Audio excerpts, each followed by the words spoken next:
कोयना धरण ते सांगलीच्या हरिपूर हद्दीपर्यंत 4 ते 7 जूनपर्यंत पाणी उपसा बंदी.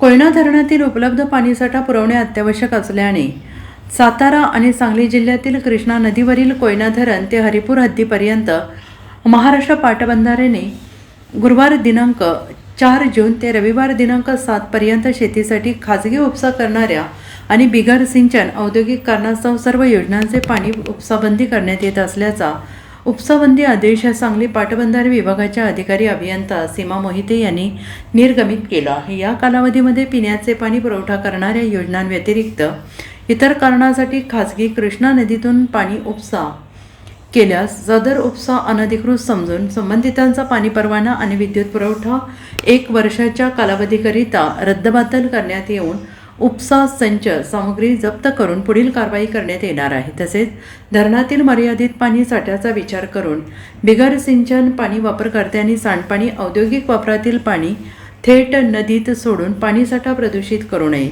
प्रदूषित पाणी वाहून जाण्यासाठी अतिरिक्त पाणीसाठा उपलब्ध नसल्याने सर्व संबंधितांनी याची दक्षता घेऊन पाणी नाश टाळण्यास सहकार्य करावे असे आवाहन करण्यात आलेलं आहे.